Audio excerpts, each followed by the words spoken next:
I'll do it. Okay, cool.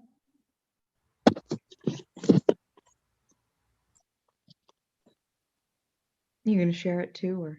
All right. And do you want me to flip through the screen and talk, or flip through the screen and let the people who put together various relevant slides talk to them?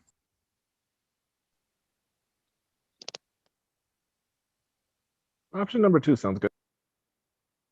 All right, and we are live now. Thanks to everyone for connecting to Sunday Night Live from Humanity First movement. I will resist the urge to do the live from New York thing, even though I am in New York, because I don't want Saturday Night Live to sue us. So moving on. All right, today's Sunday Night Live is honored with the guests from the MCOY podcast / YouTube show. We're so happy to have you guys all here. It should be hopefully a fun discussion. And then up to this slide, we have the introduction and announcements. Megan or Catherine, you want to take this one?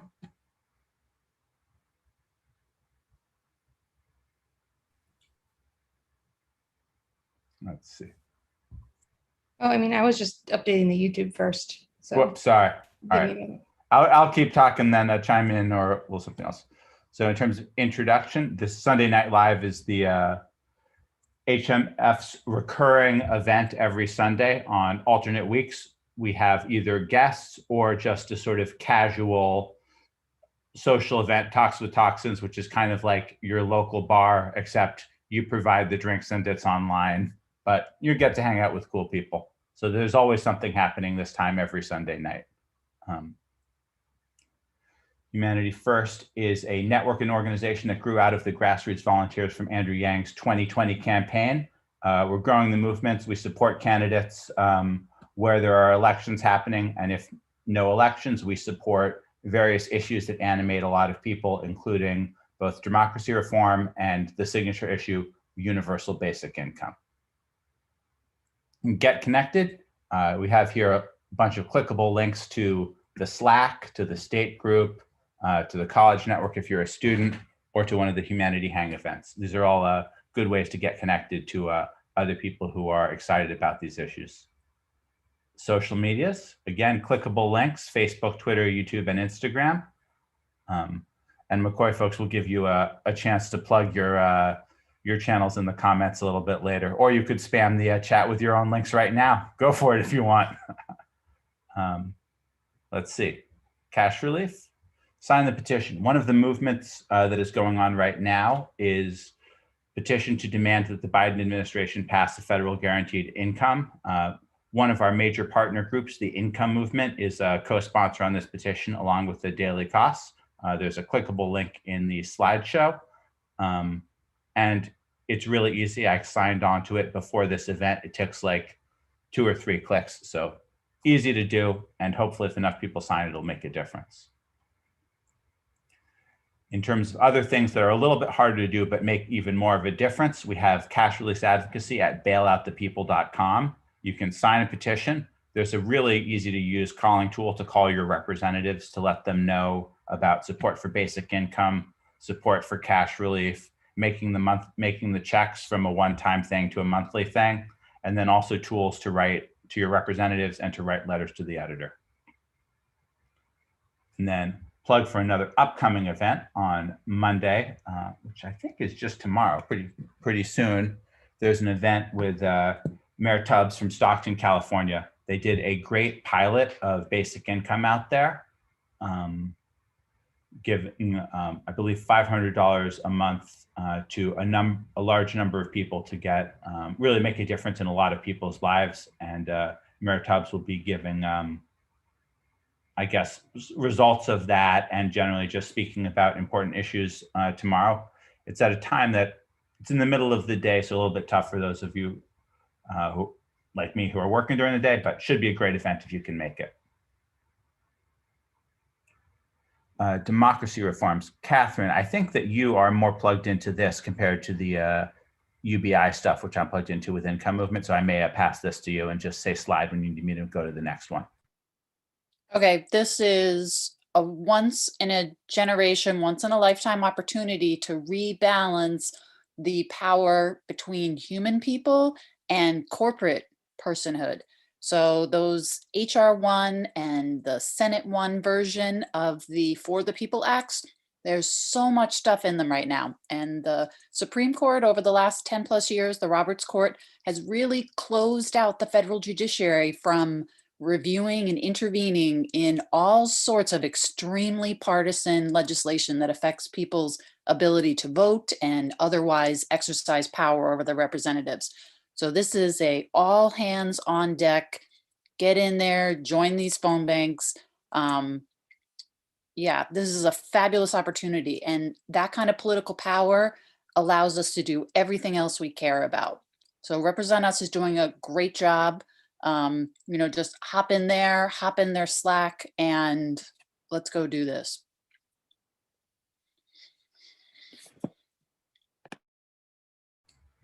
And candidate support. We've got a few candidates who are affiliated with the movement are running for things right now. Yenny, I know you're on the call, so let me pass to you for your own slide. Awesome. So I am Yenny DeRoche. I'm running for Worcester City Council, and I have been doing a lot of different things, but right now what I'm mostly working on is my listening tour. I have sessions where I'm speaking to, I've invited voters from each of the precincts in my district. I've got 10 of them to come and talk with me on weeknights. And then I've got Saturday drop-in hours that I mentioned on the bottom right there as well. And I'm working on a bit of my social media to get it a little bit more automated, but I'm also still looking for people to join my team on a bunch of different things. The next slide will have that, but I'm also hosting karaoke nights the last day of every month. You can join me through the karaoke.voteyenny.com link. We start at 8:30 and go till whenever people feel like stopping. I'm also looking to put on other events. The comedy night was really well received. Might do that again. Also thinking about a dance night or an open mic night. If you have any ideas, reach out to me. And then next slide. Thanks. So this is what's going on this week. I've got phone banking Zoom sessions as well as call on your own anytime between 10 a.m. and 8 p.m. Eastern. This doesn't have Eastern on it, but I'm in Massachusetts. So I also have need of a bunch of different volunteer roles. If you're interested in any of these or anything else that could potentially be done on a campaign, I'm happy to have you come on as a volunteer or as an intern. The only requirements on the intern side of things is 3 hours a week commitment. I'm happy to sign like whatever you need for schools and stuff for that. So thank you. Excellent. Thanks. Oh, I just And wanted to throw a pitch in for Yenny that it's the easiest phone banking ever because she's got several weeks of those listening sessions. So you're basically just calling and leaving voicemail messages for the most part, saying that, this candidate for an open seat is having these sessions to hear directly from voters. So you're not trying to sell them on Yenny or get them to vote for Yenny yet, but just to come and tell her what's important to them. So very easy phone banking, and her whole campaign is very well structured. And, everyone thinking of running in the future, it's a good learning ground. Excellent. Thanks. Then also on candidate support, the sort of man who started it all, Andrew Yang himself, is running for office in New York City. So if you're in the New York area and want to volunteer, there's a number of links here to connect with that campaign, including the New York chapter of Humanity Forward movement. I know those guys are super busy, and Paige is very active there, so we can get that connection happening, and it'll be pretty great. And now the premier event of the evening, which everyone has been waiting for, Ask Us Anything with MCOY. So before we get started, let me just ask you guys to all introduce yourselves. And thank you so much for being with us here tonight. I should have thanked you first, but I'm thanking you again now. I really do appreciate it. No, it is all good. Let's see. I'm just doing a bunch of backstage stuff. My name is Ronald Marzette. I am one of the hosts for McCoy on our YouTube channel, on our Twitch channel, on our Twitter channel as well. If you're in Michigan, of course, I'm a part of the interim board for HFM. It's been fun. It's been sweet. Everything else, learning a lot of stuff, and just pretty much looking forward to kind of talk, chat, and just hang out really for the most part. Elle, you want to go next? Sure. I'm Elle. I reign here in South Florida. I reign from South Florida. Yeah, pretty much what Ron said. I'm just here to chat and see what's going on. This is really cool. This is my first time coming to one of these. I've always been meaning to, but no, I'm really glad that I'm here now. So thank you so much. Awesome. Thanks for coming. Hey everyone, my name is Toby. I'm actually in Massachusetts as well, and I've been to some of the Massachusetts Humanity first meetings. I started attending them earlier in the year, maybe like February or January. Just kind of getting an eye on different things. I, of course, am here in MCOY, and yes, so of course I've seen a lot of these mass people, and even before, when Yang's campaign was running for the presidential, I used to go to events and I used to do some volunteering here in New Hampshire. So yeah, it'll be cool talking with you all. I've been on just a few for a little bit of these different events. I think with Yenny, when he did hers, I was watching either on Facebook or YouTube, and I think Rev, Wendy, and some others. So I haven't been a regular, reoccurring kind of participant, but I would like to see more of what's happening and be a little more involved on the Humanity First movement stuff. Excellent. Thanks. So once again, thanks to all of you folks for showing up tonight. So we're going to open up to and ask you anything, and I guess I'll start off with some of the questions. So one of the things that we were thinking about when we invited you guys is that everyone thinks they have something to say, but very few people actually really build a platform that let them say it and give a way to talk to the world. So we wanted to ask you guys, how did you get started with podcasting and hosting a show, and how'd you build that up?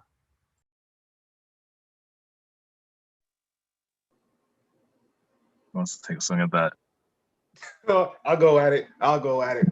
So with us doing our show, it was very how can I put this? It was different. It was very much different because we had a lot of opinions going on. We had a lot of disagreements, and even before we got on even before we had our own YouTube channel, we were also we actually got started on the James Ellers and Heidi Vets for Yang. We were on their platform at first, and they were actually the first ones to get us going. So shout out to James and Heidi for giving us a platform to talk about. And then I think the very first episode that we've done on their channel was the Ahmaud Marbury. And we were talking about that, and then it just kind of led up to a lot of people asking, like, hey, do you guys have your own YouTube channel? We're like, no. It was always in the talks. Even when Andrew was running, it was always in the talks, like, hey, we should do our own YouTube channel. And again, a lot of people are like, yeah, that's a great idea. But when it actually came to like getting everything off the ground and running, it was almost like, well, I want to do it, but didn't have time. And so when we actually kind of got like a core group of us to kind of come on and meet on Saturdays, I was just creating a gaming YouTube channel and only had like maybe 3 videos on there, and they didn't have a lot of views. And so I was like, well, I'll volunteer to use my YouTube channel because I'm not necessarily using, like, I have 2, this gaming one I just started. So it's like I can always take a lot of those videos down and just save them on my hard drive, and boom, there we go. I can always change the channel and everything else. And so everybody's okay, cool, let's do that. And so we did that. We had graphics and everything else. And so the finished product of what you guys see now, and again, like I said, it was a lot of back and forth, it was a lot of disagreements, but at the end of the day, it was like, okay, it's not about individuals, it's about us collectively, and let's go ahead and let's do this because it's time, it's needed. And so the very first episode we did was the one for George Floyd. Did that one for George Floyd. And then the next one, I might have gotten backwards. It was George Floyd, and then we did the Joe Biden comment where he was talking about like, you're not black if you don't vote for me. We're kind of like, no, that's not the case, Joe. No. And so we talked about that. And then pretty much from there, it just kind of just grew itself. We had people come on to talk about a lot of different things, a lot of different topics. Some of them were kind of deep, some of them lighthearted, some of them educational. So we're just a well-rounded group. And we had people come on, people started off with us and then they kind of dropped off, because of other engagements, which we're like, we get it. We understand, it's like, we always told them, like, whenever you want to come back, and just come on the channel, you guys are more than welcome to do so, And so we've done that. We started off with StreamYard, and we were able to stream to multiple different platforms and have a lot of more people come on who wants to show up. And it's like, it's been fun. We're coming up on our 1 year. So we got a lot of events, things planned for our 1 year celebration. So you guys stick tuned with us. And if Elle or Toby, if you guys want to chime in, you are more than welcome to do so.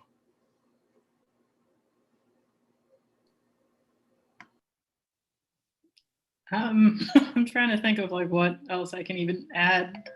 I guess just what I have enjoyed just, being a part of this is the vast array of topics that we talk about and discuss, because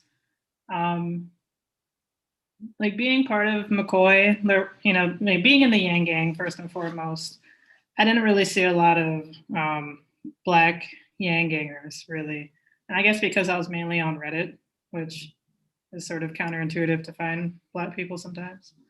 But yeah, so like once I started using Twitter and getting engaged, and I found MCOY, and then I was able to feel like I'm not crazy when I was like, is anybody else noticing this? Is anybody else seeing this? No, just me. But no, I was really happy and glad to be part of MCOY and to be part of this, and it's just been a whole lot of fun. Yeah, definitely second that as well. I don't know, like with me searching, I guess, for quote unquote other Black Yang Gangers, it was really an accident. I was just kind of going throughout, following the campaign like most of us were on all the different platforms, and on Twitter, it was Yeshua, Yes Lod.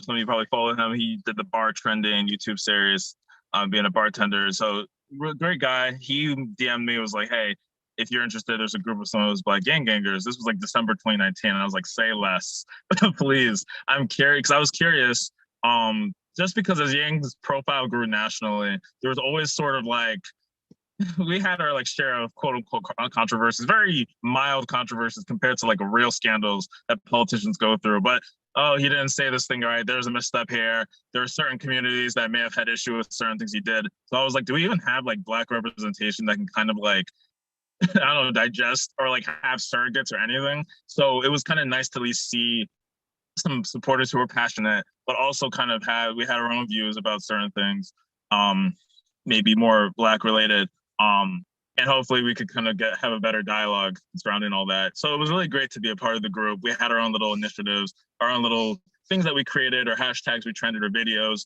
that we got created. We had plans to do like town halls and other things. So it was just like great to see the creativity and see how can we reach this message that we all believe in to a way that is tailor fit to a lot of different communities, Black communities, that often, you know, it depends on where you are, but either they're not always trustful of the government, or they might be really deep in the Democratic establishment. They might not be fans of outsiders. There are different approaches that might have been needed. So I was really kind of excited to see how that could have gone. Obviously, he dropped out. It happened as it happened, but the energy we had was great to be fueled into this way, kind of born by tragedy because of Ahmaud Arbery's death. And we at least talked about that in April and May, and then George Floyd's obviously was a huge catalyst. And like Ron said, this is time. So I'm glad for the conversations we had. I think, Catherine, I appreciate the comment you left. We did. We didn't really say it, but yes, I appreciate you shouting that out, that we have basically, yeah, every week, literally, we've had one episode. Sometimes we had two, depending on what was going on. You know, sometimes if there's something really urgent, hey, let's address this issue. Like when the White House, the Capitol, you know, had the riot, and of course, with a lot of the Asian American violence, we're like, we should probably talk. So sometimes we would do a few episodes a week. So yeah, we've been producing a lot of content. It's been definitely fun though, pretty cathartic sometimes to just be able to talk about some of these cultural or, you know, whatever issues in a way that's like, hey, why don't we go deep into this and get people's opinions, and hopefully this is not a scary thing for people to talk about. So. Awesome, thanks. Let's see. So reminder to anyone, again, you know, raise your hand and post questions in the chat if you have them. But since I don't see anything right now, I'll follow up with another question. So you guys mentioned, you know, initially wanting to have more sort of Black voices speaking out within the Yang Gang. And I will say, you know, from my own volunteer experience in New York, it was mostly Asian people with a smattering of white people in my district, and there weren't a lot of Black people that I saw at the volunteer events that I was showing up for. So, you know, how did you guys find that, and you know, what initially drew you in despite that?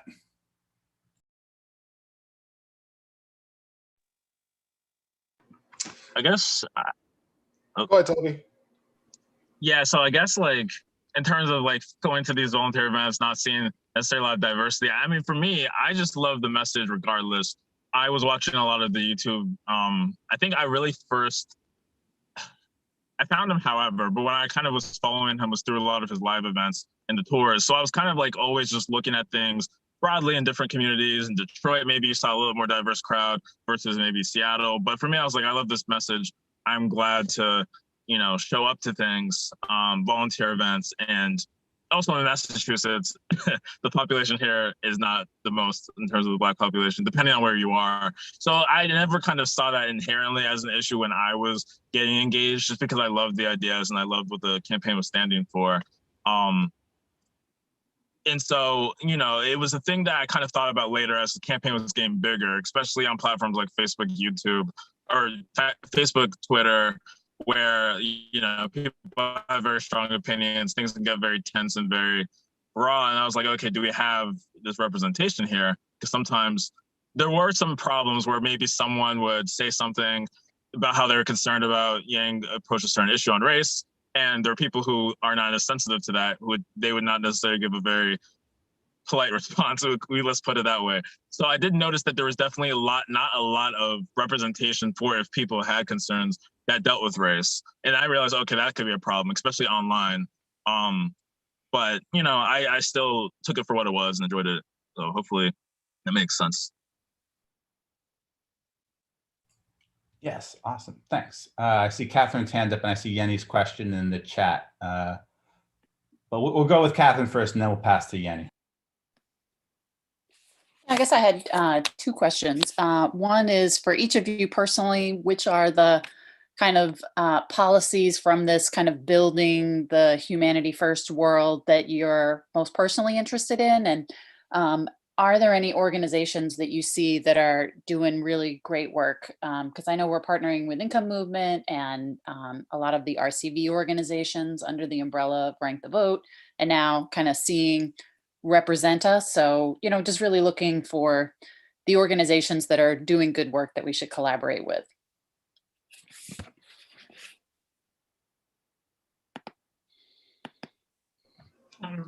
I can go.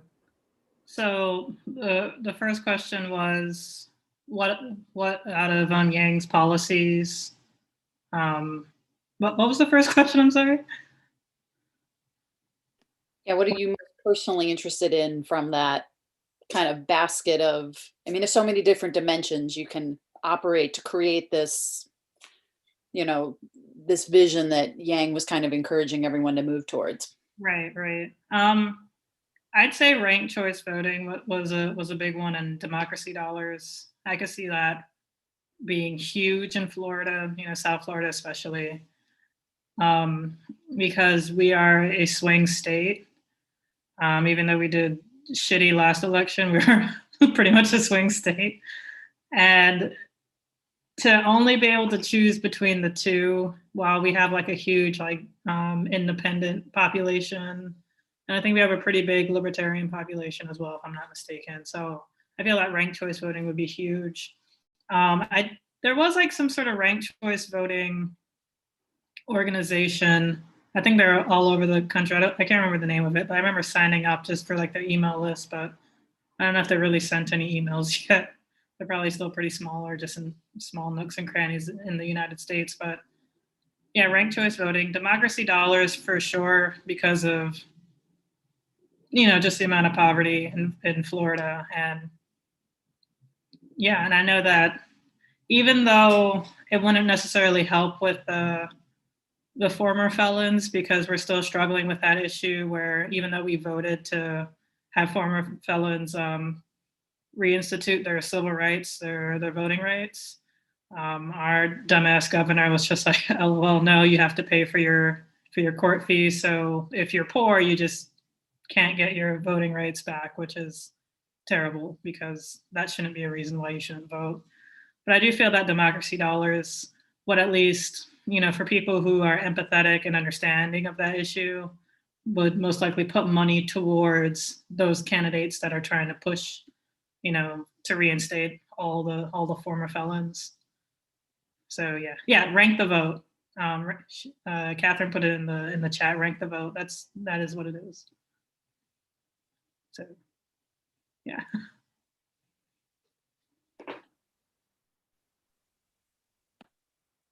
Do you want to go? Yep, I'll go.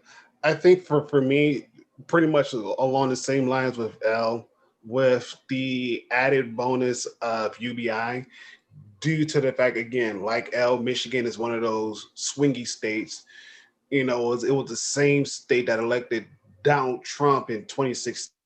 For God so loved the world, why that happened, I have no idea, but it happened. And especially UBI, because a lot of cities like Detroit, like Flint, like Dearborn Heights, a lot of the cities that had like a lot of GM factories, Ford factories, Daimler Chrysler factories, a lot of those places, they got hit hard when the recession hit, and especially when especially you couple in COVID with them shutting down a bunch of plants as well, a lot of people did not have the means to survive anymore. And a lot of people couldn't really survive on a paycheck to paycheck. And so for me, myself, I'm like, UBI would be great. UBI would be perfect, especially like cities like Kalamazoo, where it's predominantly Black, the population is predominantly Black, depending on what side of town you go and visit on, north side, east side of Kalamazoo, it's predominantly Black.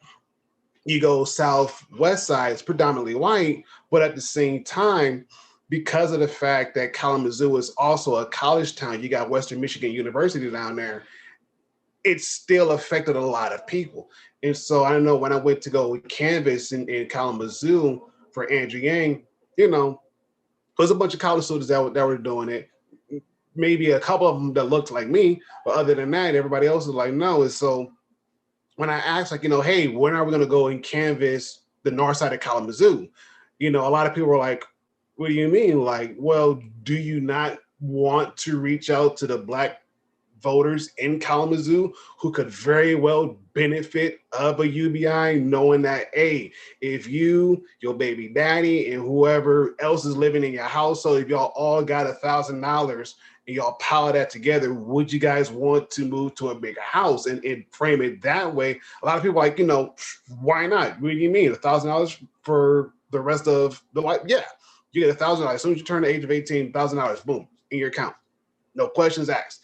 And that's what kind of motivated me to have those talks. Even here in Three Rivers, asking like, hey, what are you guys' thoughts of having a UBI, knowing everything that is going on? And a lot of the citizens here, they're like, we haven't thought about it. And like, well, with the pandemic and everything else, with a lot of people losing their jobs, a lot of people are waiting for the unemployment to kick in. Like, there's a lot of things that are going on. Have you guys considered maybe pushing for a UBI, or even talk to the mayor and see about having a UBI trial being done here? And it was like, that's a great idea. Like, we should talk about it. We should have those discussions. And mind you, because where I live in the city and the county is very red, very Republican, old, stuck in their ways, they don't want to hear it. But because a lot of the businesses that are still here locally that could benefit from it is like, well, we have to get that conversation out there. Again, with ranked choice voting, we were tired of the same old people who ran year after year after year, being dominated by the same party year after year after year. It's like, there's probably some good Democrats, probably some good independents who could possibly fill in those roles, but because of the fact that they may not have allowed enough voice, like the Republican Party, they should be able to have a seat at the table as well. And so, again, with me getting hooked up with the Southwestern Michigan chapter of Rank the Vote here in Michigan, that's the one thing that they're doing, is pretty much getting all the materials, getting everything needed. So when it's time to go out and canvass, once the weather cooperates, again, live in Michigan, just like the voting, the weather is swingy too as well. Oh, the weather is swingy as well. And so we're getting ready to go out and do some canvassing, old school door knocking, and of course with the social distancing, wearing the mask and everything else. Like, hey, what do you know about ranked choice voting? Boom, here you go. And give them the information, so at least that way it's in their thoughts, it's in the front parts of their brain. And so when they have time to go ahead and talk and be able to have those conversations around the dinner table, it'll slowly but eventually make its way to mainstream.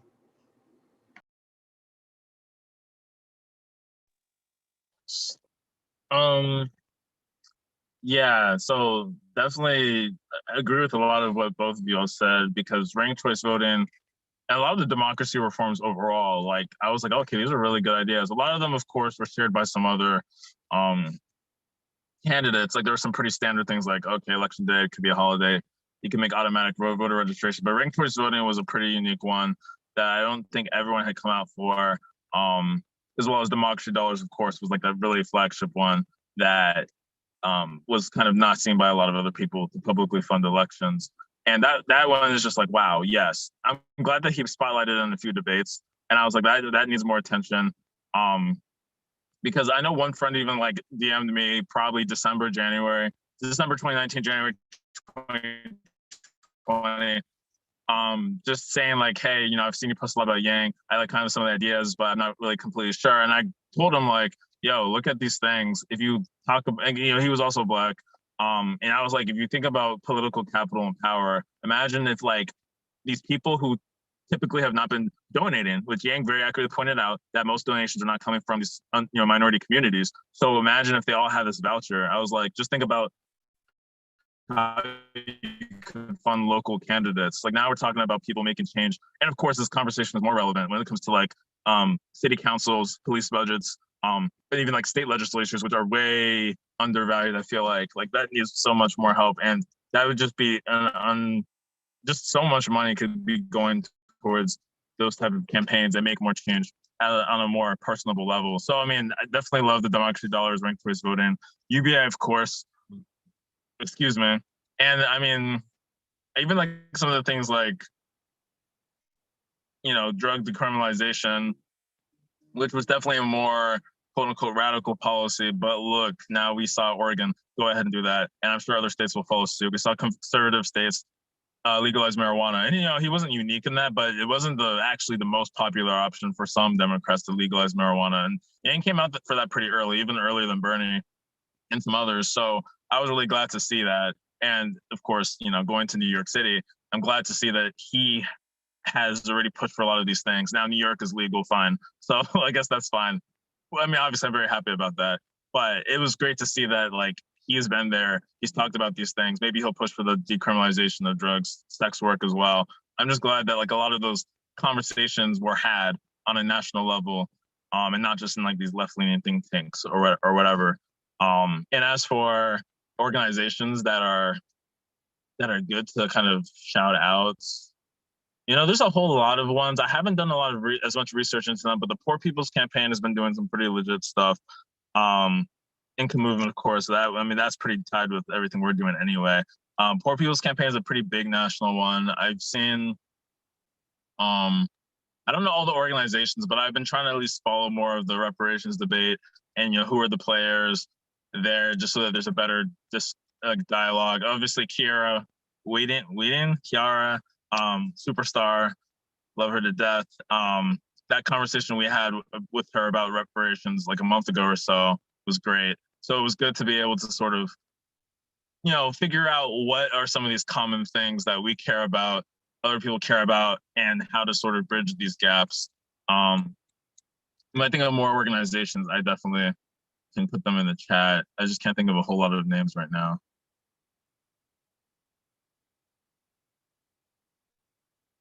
Awesome, thanks. Next up, we have Yenny's question, which she typed in the chat, which is kind of a fun one. So this is Yeah. I figured I could just say it out loud. That makes sense. Yeah. So the question is really odd and awkward.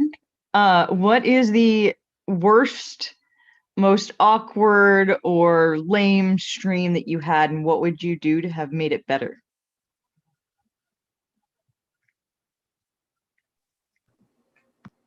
Oh wow, that's a good one. Yeah. Wow. Geez, Jenny. Now you're making me think. Elle and Tony, if y'all want to go and hop on this one, that's a really good question. I mean, I can't really think of the name or the topic. Maybe I just blocked it out of my memory. But usually, I can only speak for myself. Usually when I'm like the most awkward or where I feel like I'm the most lame is a topic that I'm not too familiar with. And it was just my fault for not preparing well enough. Because Tuesdays tend to come a lot faster than you think. So it's usually a topic, which is going to sound a little bit ironic, but it's usually a topic when it comes to like politics or history. Whenever we're having a more casual conversation, you know, I feel a little bit more relaxed and all that, especially if I've had like a glass of wine or so. But if it's or two, but if it's a topic that I didn't drink, and it's a pretty hard topic where I'm not too familiar, then that's how I feel the most awkward. And I feel like I lean on Ron and Toby, who are just absolutely amazing people and know their shit front to back. So I feel it's like, okay, well, thank God that, you know, so at least they're cool. I'm just here for the ride. Well, I do appreciate that. Ditto. I think. Go ahead, Toby. No, I was just saying it's a really good question. If you have something very specific to say, go for it. Because I'm thinking a little bit too. Ooh, hold on. Wait a minute. I got one. I think the one we did with the war on drugs. If we could have like a redo, I will probably redo that one. I think it's like part what? Sure. One or no? Part two. I think it was part two when we did the war on drugs part two. And the reason why I say that one is because it had a bunch of information that was in there that had we had like time to kind of unpack everything, that in itself would have spanned over probably a couple months, not necessarily a couple months, but a couple of weeks just to unpack it because there was so much in there, and even then just rolling through the actual crime bill itself and just highlighting a lot of the key parts, a lot of the key components, a lot of how the money was divvied up and what was used and whatnot. That one, it was probably, if you could say a dry conversation, that one was a very dry conversation. And no matter how you try to slice it, there really wasn't no easy way of doing it. It really wasn't no easy way of talking about it, And again, it was just one of those conversations where it's like, we know we got to talk about it. We be considering that our president was one of the main sponsors of that bill, and of course he voted for it. It's like, do we have to talk about it? Yeah. Should we talk about it now? Yeah, just to kind of give context and let people understand like what's going on, like why a lot of things that are happening now was a result of what happened in the past, and even then, traveling back to the Nixon years and everything else, it was again one of those conversations where it's like, if you want to use lame, sure, we'll go as far as lame. Dry, definitely. No A1 steak sauce could have made that thing any juicier than what it could be. Like, oh, it was tough. It was tough. It was tough. It was probably one of the tougher situations to talk about. But I will say that one, the crime bill part two. Yeah, that's valid. I was gonna say I take responsibility. No, because we all were like, we're gonna talk about the crime bill, and we're gonna talk about the war on drugs, and I was thinking like, when should we talk about it? How should we talk about it? Yeah, the problem that I personally had was I was not nearly as prepared. So kind of also taking what Elle said, where I'm like, we're going to talk about this thing. And then I was planning on reading the entire like crime bill beforehand. Let me look at the entire legislation. Let me watch a video of Biden's speech on the floor back in 1994 or whatever. I didn't do any of that. So I showed up on the stream like, all right, we're going to pull up links on the fly and do the stream by the seat of our pants, or at least me on the seat of my pants. And yeah, I was, even before you said that, Ron, I wasn't thinking of that stream particularly, but there were definitely somewhere I wish I had more of an understanding of what we're talking about beforehand. And I just would get busy and forget. And so that would always be sort of hard in the moment. Even like the part one, when I was kind of introducing the war on drugs, I was like, yikes, I didn't do as much research on the background of this as I should have. So I was kind of fumbling as I was going. And I mean, at the end of the day, people listen, they learn new things, but I'm always like, dang, this could have been more effective if I like wrote things out a little bit better. Even like the vaccine hesitancy in the Black community, I had like all these ideas of things to talk about, and this was a more recent one, but somehow I didn't talk about like half or most of it. And I was just like, wait, what? How did I was like, what happened? So I'm like, I need to talk to like put a lot of things a little more written out. Otherwise, I just forget. And obviously, we talk a lot of, we have a good time. We get a little off track, which is perfectly good. But if I at least have some kind of notes or some kind of quote unquote schedule, then it's like I at least know what we're talking about. Otherwise, I miss a lot of things and I kind of fumble around. So yeah, I might say I concur with you both, but also generally not being prepared sucks. And again, you know, it's casual. We always give a disclaimer. We're not experts. We're really here to unpack things in a way that people can follow anyway. But it still is nice to kind of have a little better understanding. So, but we learn and we have fun. So Yeah.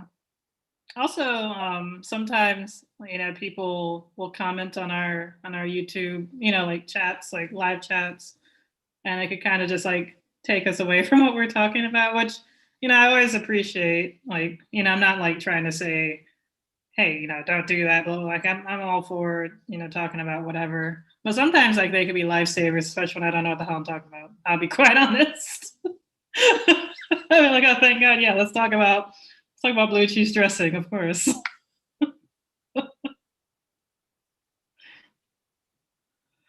Yeah. Well, if nobody says that, you're a sweetheart. We appreciate you. Thank we you. do. We got some questions from YouTube now. First one is, what's the hardest topic to cover on your show? Or better question, what's the most fun topic to cover on your show? Ooh. I'll go with the hardest one. I think the hardest one we've done was talking about what is it? Talking about growing up in a Black household, because a lot of people, when we think about a Black household, there's a lot that goes on, and a lot of times it's not the same as each individual households. You know, like of course for my household, it's different from Elle's because I'm not from the Caribbean. You know, which in turn hers is different from Toby's because I mean her roots wasn't in. Where are you from, Toby? Nigeria? Yeah, Nigeria. Again, you know, just different backgrounds, and it was kind of hard to kind of settle on one topic or one issue because each person's household, the culture that was behind it, it was different. And even then, when you added on, I think Erica Rose, she was a part of that episode and talking about her household and a few others, you know, again, you saw like how vastly different each household handles certain things. And even with the allotted time that we set aside for that, you know, it still didn't really give enough time to kind of hit a lot of the things that went on. I mean, granted, you know, soul food is universal. Hands down, soul food is universal. It may look a little bit different, but soul food is universal. You know, when we talk about growing up getting whooped, yeah, that's universal. You know, some people's like, yeah, I remember getting whooped in the extension cord or getting that with this. Like I remember getting threatened with a shoe and seeing that comb and that brush come out, you know, that for some people that mean like, yeah, whatever. For other people, they're like, no, that's PTSD in itself. You know, that's PTSD in itself. And again, you know, just the various differentiations as far as like punishments go, if I could say that, you know, it was really different, you know, but it made it for a good episode too, you know, just hearing each other's perspectives.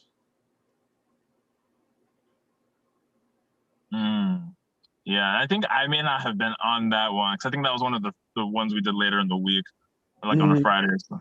Yeah, And I'm not on that one either. I can't remember. Maybe. I know Jermaine, Dr. Johnson was on that one. I think Joe was the Clever Lemming. And there was a few people that was actually cool because there was a bunch of people who weren't necessarily regulars who were there. So that was super cool just to kind of see. And yeah, I think there's another one that was also kind of like a hard topic. There was like one that was like, how does one become racist? I think Dr. Johnson was also on that one. I also wasn't there. So there was a few of those really deep, heavy ones where it was like, I'm sure it was like a lot for people to talk about, talking about their personal experience. I think even the Justice for George Floyd one would have had to be heavy. Funny enough, I also somehow wasn't on that one. It was like all these ones that were like on Friday or Thursday that I happened to like not be on near the beginning. So those definitely were kind of like, you could say, a little bit emotionally difficult, like kind of like heavier topics.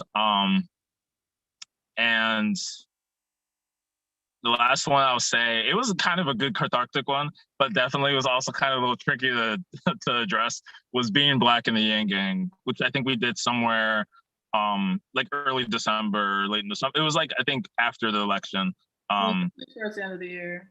Yeah, it was definitely like end of the year. Let's have some family time. Let's talk about things that we felt about being Black in the Yang Gang. You know, it's all love, but here's some things, some grievances. And I know both of you kind of touched on them a little bit here in this combo too. So definitely those were maybe some like a little bit difficult, like a little bit of apprehension going in, like, okay, how's this gonna go?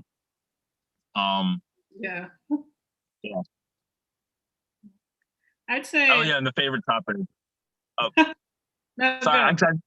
I realized it was two things, right? So the favorite thing, I know the travel episode was unexpectedly really fun when we were just talking about traveling and like, yo, here's how, I don't know, we travel. Here's how we like prepare to travel and just different tips. That one was a lot of fun. There was like a bunch of other kind of light ones that ended up being really, really fun. Even like the Valentine's Day, Black Love type one. I think there was one where we talked a lot about movies because I think Chadwick Boseman had passed away, so I was really sad. But we got to talk a lot about Black film and the different roles actors take. So there's some of these more like fun type of cultural ones that you can be very relatable and just remind you of maybe quote unquote a better time in our lives. So, but go ahead, Al. The being Black in the Yang Gang was definitely, I'd say it was sort of one of the hardest, but also one of my favorites too, because it was just something I've wanted to talk about for a really long time, you know, just being someone who was engaged on Reddit, which I've been a Redditor for, I guess, 9 years now. And it was like the one subreddit that I was actually probably the most active in. Of course, I had like a throwaway different username, but I was pretty active on it. So it was just kind of interesting to be in this group and be able to sort of confront that and just be able to share that, because it was just something I've been, I don't know, just holding on to for a while. So it was very therapeutic and cathartic, but it was hard, and it was kind of scary because I had no idea how it was going to go. But I think it went really well, and a lot of people participated, like all from like different YouTube Yang Gang channels. So that was a lot of fun. So it was definitely both the hardest, but also the most fun. I also liked some of the like holiday episodes. The holiday streams were always like a lot of fun. You know, like people in the comments were just joking around. We're all joking around, just playing. Sometimes we dress up funny. The Valentine's Day or like Black Love episode was fun. Another one that was one of the hardest was the episode with Reverend Wendy, like Black mental health. Yeah, that one was definitely one of my favorites, and it was just really hard, and it was just great to listen to Reverend Wendy, because she I guess also like practices like counseling or something like, or like some sort of like therapy practices, and just hearing her perspectives on things. Like, for example, there were a lot of like apparent suicides from young Black men, probably like young Black teenagers hanging themselves in trees. And we thought that, that they were probably, like lynched. That was sort of what the narrative of the internet was kind of taking in its course, but it turned out that some of those young men did actually just have mental issues and just mental anguish, and they ended up just killing themselves. And it's just very, very sad, but it also goes to show that young Black men are struggling, young Black boys are struggling mentally, and with the societal pressures of being both Black and being both a man and being a man, just trying to figure out their way in the world, especially when they probably don't feel like they fit in. So, that just like really touched me because I have 3 brothers, and sometimes, I try to think, well, how do they try to see the world or go about the world? And, men always try to have a strong face, always have to have like a strong presence, a strong face to make it seem like I'm okay, everything's fine. But in reality, they probably just feel like they have no one to talk to because they probably feel like they'll be judged or, just ignored, or feel like it's like, oh, quit whining. It's like, no, men need to find a space to talk and, talk healthily, not, not like negatively in a bad direction, but men need a healthy outlet to speak. So, yeah.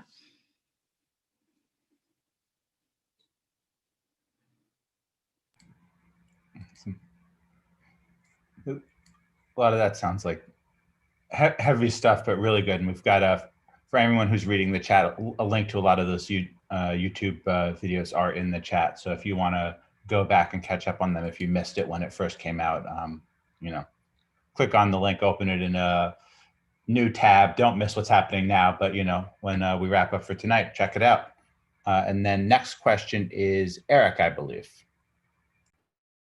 Okay, hi. So thought of a little policy question. Is it possible that a federal jobs guarantee could be compatible with the UBI?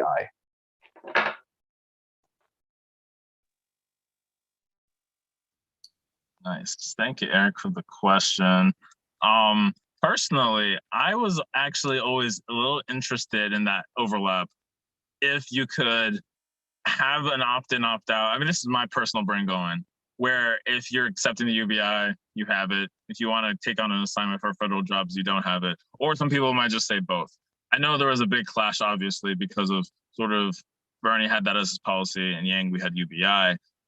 But I was never like fervently against a federal jobs guarantee. I think purely as a response to automation, no, that would not be an agreement. But just having jobs programs, yes. And that's actually a thing I've seen people advocate for, particularly the ADOS. We've mentioned them before a few times on different streams, but the American Descendants of Slaves, for those who aren't aware, sort of a group very strongly advocating for reparations and other, kind of government action for particularly Black people who can trace their lineage to slavery. And one of the things they actually did have was a jobs program for that group, ADOS. So that was actually kind of interesting to see that.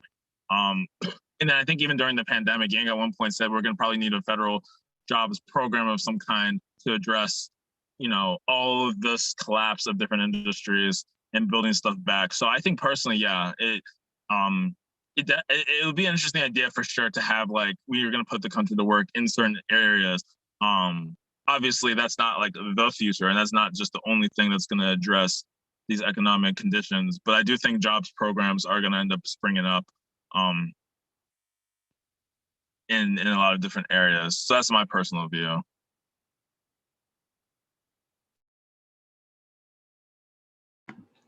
And again, just piggybacking off of what Toby said, I do think that there could be a good overlap, because even with, let's say, federal job, you get paid, $15, $16 an hour, and knowing that at the end of the week, they'll put in their 40 hours a week, fair enough. And even still, knowing that with the rising cost of just living in itself, it's like, yeah, $15, $16 an hour, that's cool, that's great. I mean, that's wonderful. But at the same time, that may not always be enough to cover, medical bills. That may not be enough to cover just the basic necessities of living. I mean, I'll be honest with you, when I was working at a manufacturing company, sure, I was making $18 an hour. It was cool. It was great money. Don't get me wrong. It was great money, but the real money didn't come until I was working overtime. But because of the position I was in, there was no overtime. Even if I decided to clock out and clock back in and work on the production line, I had to get it set up with my supervisor plus the supervisor for the production team in order for me to actually do that.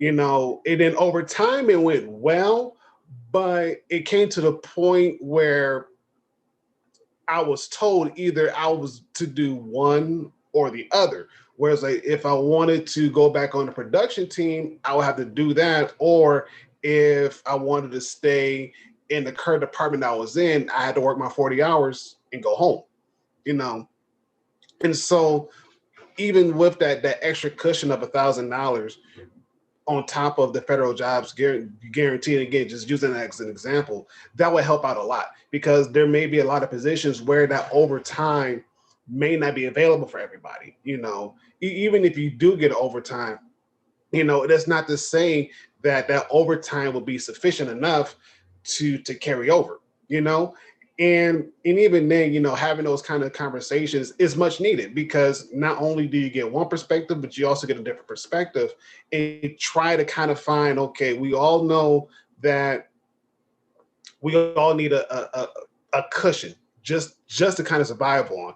And even then, with that cushion and be having the floor to stand on, that would help to propel that household to go and do what's needed. If they wanted to get out of debt, okay, cool. They have, their $40-hour job working at $15, $16, $17, $18 an hour. That's cool. And that little extra, that could be used towards paying off that debt. And so by the time they wanted to go ahead and get a house, they're not have to worry about being saddled with a bunch of debt. It's like debt is manageable. We've been doing this. We got a good job. We get a good paycheck and everything else. And even then, we're not necessarily thinking about that $1,000 because that's used for everything else. That opens up a lot more. That opens up a bigger window. And like Andrew said, that gets that boot off that person's neck. And so they're not as stressed out, as worried as far as what's going to happen. Because, even then, heaven forbids, even if the federal jobs guarantee does not go through like people planned it would, at least they still have something to fall back on that's going to be able to sustain them until they find something different, even within that same program, at least it's still there. You want to go ahead, Elle? Yeah, so kind of like what Catherine is saying in the chat.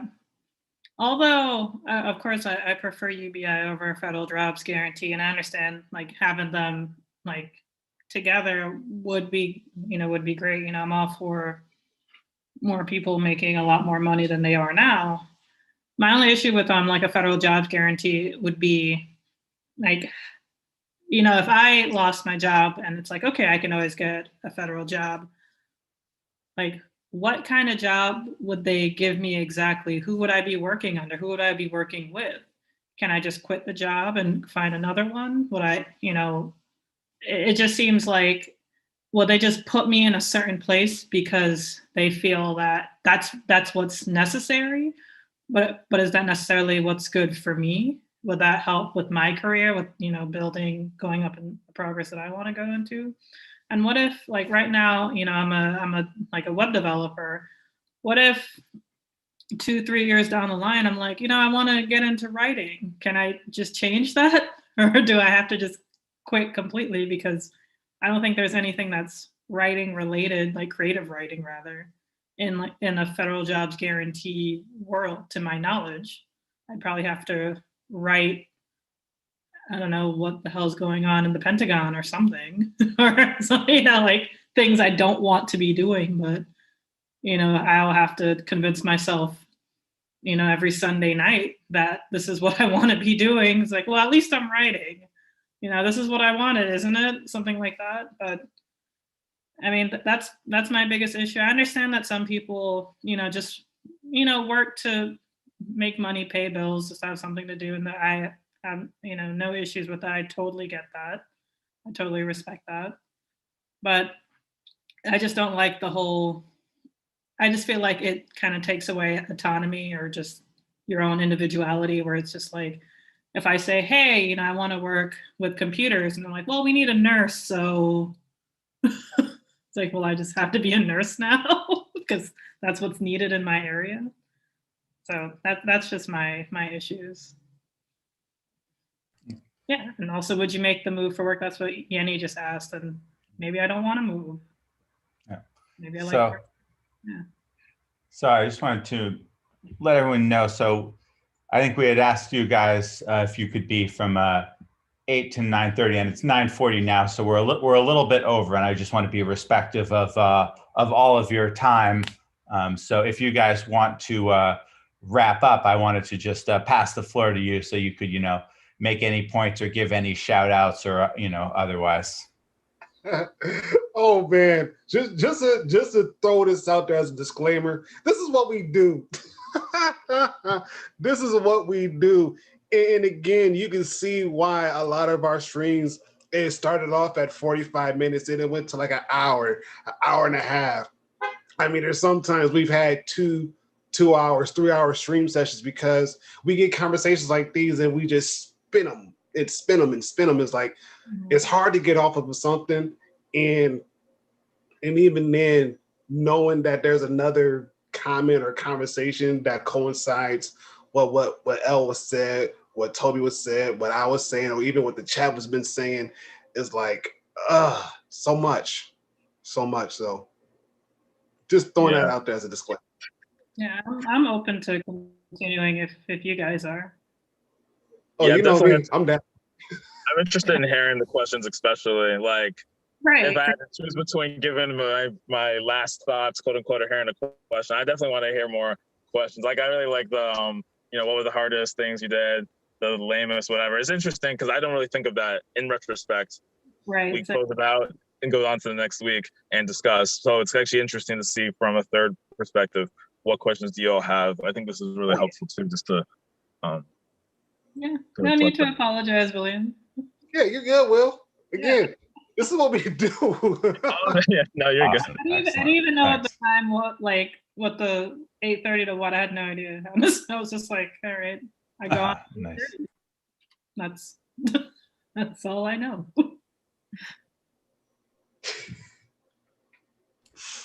All right. So I think next question was from Keith. So over to you, Keith. Cool. Yeah, thanks folks for sticking around. I guess the question that I had was, I was just curious if there was like a policy or issue that you don't see kind of discussed in our movement a lot that you think is interesting and has some kind of overlap with the things that we are working on.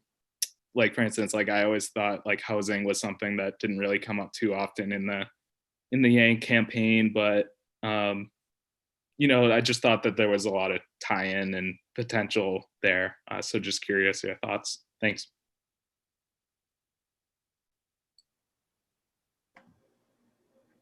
Who wants it? Or you can write scissors. So my thought was, I'm glad you said housing because in my head I was like, what is a thing? Like, you know, reparations was like the obvious thing that I was not going to say because I was trying to think of something a little bit outside of our domain. But like, yeah, housing is a huge one that I've seen people talk about. Even some Yang Gang members who mentioned like, if UBI is like plan A or part A, there's like part B with housing, where dismissively a lot of people are like, you know, because people were so like extra with the argument against UBI, like, oh, you're gonna raise your rent by $1,000. There were like a counter to that where people were like, nothing's gonna go up. And even Yang himself in one of his like long Ask Andrew streams, I think like his long like Reddit, YouTube, every social media Q&A, even he admitted like, yeah, your rent could go up by a few $100s depending on where you live and what's happening. And I feel like that needed a bigger conversation. Even like some questions that he had done where he got questions about housing and, you know, his zoning policy makes sense. But that ends up being on the local towns, of course. with building more affordable housing. A lot of people talk about let's just build housing, and I noticed we never went into that realm, like kind of like the Warrens and the Bernies to talk about we're just going to build affordable housing. And I'm like, how come we haven't had as big of a conversation around that? And what does that actually look like? What about I think there was a Republican mayor or governor, probably a mayor in some, maybe Utah or some state, where he was like, you know what we're going to do to solve the homeless crisis? We're going to build houses, or we're going to put homeless people in these empty houses. And I feel like we could have like had a broader conversation with like, hey, let's see what people have actually done across the political aisle to deal with housing, and see how we can sort of push that more. So that's a big one. And I know like there's a whole debate with healthcare, and I've never been great with healthcare. I mean, I'll admit that, you know, I'm the youngin', right? I just turned 26 last month. So I, you know, have had the luxury of being under my parents' healthcare. And now I have like, you know, with my job. So I haven't really had to look into the inner workings of healthcare like a lot of other people have. I even remember when Yang came out with his healthcare plan in our MCOY chat, there were a bunch of people, a lot of them who were in their 30s, who were saying how they really liked it and how it gave all this flexibility. But me, I'm like, at the time, I think I was only 24 in December 2019. So I really was like, I don't know. So I do wish that maybe there was more about healthcare, like even from the, you know, Humanity First, and what are bills that are being, obviously you have Medicare for all, fine, but like what are different versions of healthcare that people have been pushing for? Medicaid expansion is huge. That's of course a state level. I'm sure Massachusetts is one of the first ones to accept the Medicaid. So there's not much we can do on the state level, but in other states, are there pushes towards Medicaid expansion? As well as like other maybe ballot initiatives. I know like the Trumper for Yang podcast, Mindful Skeptics, a lot of them were having a big debate on should Yang run third party or should he do the New York City? This is probably like December or January. So obviously he ended up doing the New York City thing, but at the time we were like, what should he do? What should he do? And the idea of like how maybe we shouldn't even look at running, let's just keep the platform as he has it. Let's push state level policies as the big thing that we do with ballot initiatives, because 26 states have those options to put. So maybe more galvanizing, I believe, here in Massachusetts. Or maybe also like, hey, let's look at the states that have direct ballot initiatives. Let's see what Humanity First movement and see what it's. So kind of like a lot of different things, but I would say that last one is actually especially important. The places where you can put things on the ballot, let's really look at how to optimize what should be put on. Maybe talk more about drug reform and like criminal justice reform. I mean, I don't know. There's a lot of organizations that exist, so it's really a matter of partnering with them. And I guess that's the end.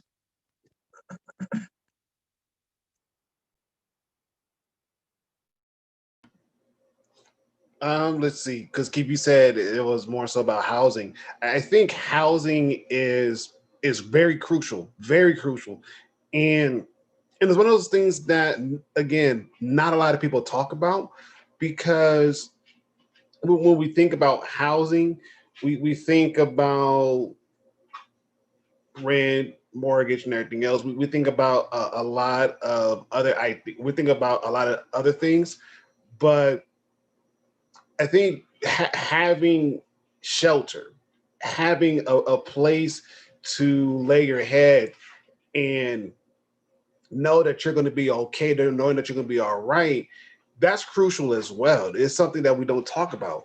And what's really interesting is that a lot of times, especially in the rural cities across America, there's a huge population of the community that's homeless. But but again, we don't recognize them being homeless because they look just as normal as you and I, and they could be sleeping on somebody's couch, or they could be, sleeping in somebody's basement, being able to take a shower, being able to brush their teeth, wash their face, maybe get a little bit of food in their belly, be on their way out the door, and, do what they got to do, come back and do the same thing. And I remember reading an article sometime last year about how the state of Michigan, just to kind of give context, how the state of Michigan has a huge homeless population, especially in the rural cities. And I'm like, yeah, that's true. Because typically when you think about somebody being homeless, you think about, oh, somebody pitching a tent and they're at a park somewhere, or they're sleeping underneath a bridge, or this is that and the third. But in all actuality, that's not the case. That's not the case at all. It's just that a lot of these people that are homeless, they're either sleeping in, excuse me, they're either sleeping in an abandoned building somewhere, so they're being a squatter, or if there's a home that's been vacant for like X amount of years and nobody's been able to claim it, they'll sleep in there, or like I was saying before, they'll bum on somebody's couch, they'll do that.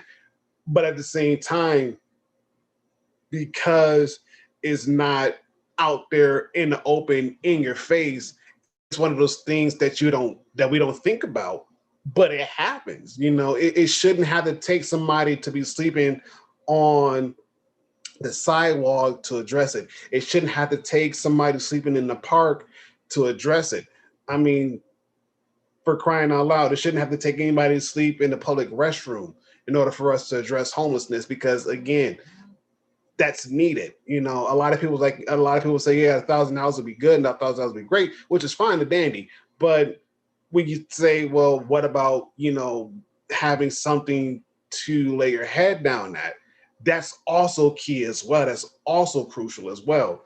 In having that comfort zone, having that home, knowing that it may not even be your forever home. It may be a temporary home or your transitional home to something else.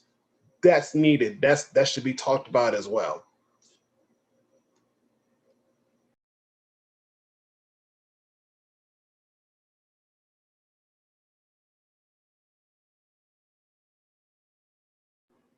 Just in getting, yeah, that's a true point. I'll give you an example too. When me and my family, we had just moved out to Colorado Springs, it was late 2010. So like a day after Thanksgiving, that's when we left and we moved out to Colorado Springs. And of course we stayed in the shelter for a little bit. Came 2011, so the following year, we managed to get into transitional housing. But a lot of people that were in the shelter, they didn't get that chance to get into transitional housing, especially at the same rate that we were in. And let alone, when we were in the shelter, we got kicked out. And with the temperatures kind of being freezing cold and whatnot, it's like, well, what are we supposed to do? Sure, we can go out looking for a job and do this, that, and the third.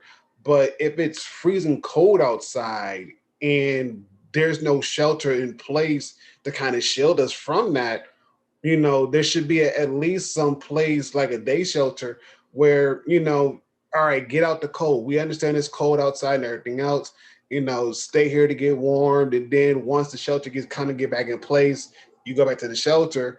Or if you're just, stuck in limbo for the time being, okay, here you go.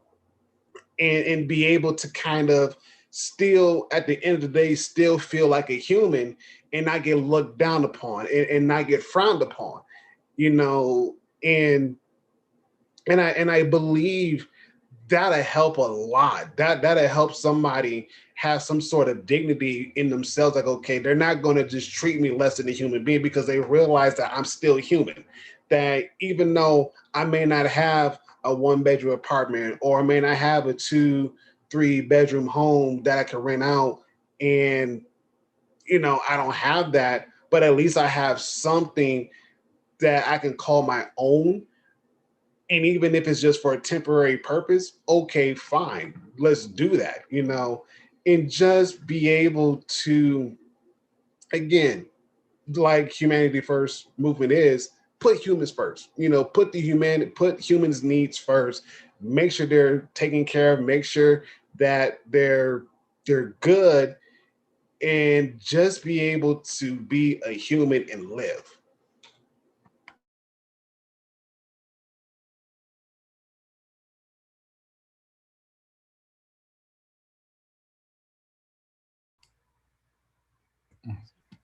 Very well said. Yeah. All right. Feels hard to follow that, but that's a great answer to a good question. So thanks to Keith for that question. Thanks, Ron, for that. I think next up we had a question from Megan, and she had very generously pushed herself back in the queue a few times to make room for other people, but it's your chance. Sure. Hi. Thanks for hopping on with us. Mine's less like specific policy oriented or anything, but I was kind of curious, basically just like, how do you choose the topics that you're going to be addressing each week, and like, how do you prepare yourself for that? Because you're going across such diverse areas, and make sure you're knowledgeable and finding the guests. Like, what's your kind of process and approach for that?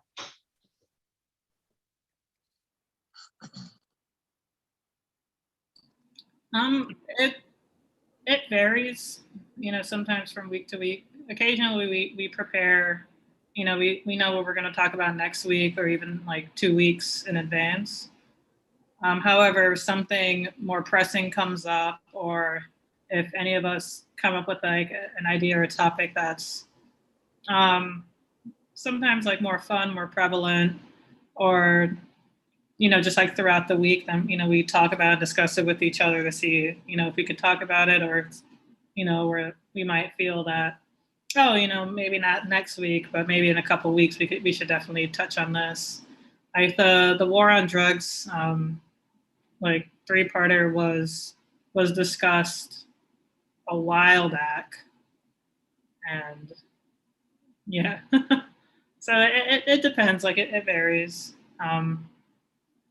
Sometimes it depends on the holiday, or, what's around, like Valentine's Day or Halloween, Christmas, or, when random things come up like the insurrection and the recent shootings at the Asian massage parlors. So it depends.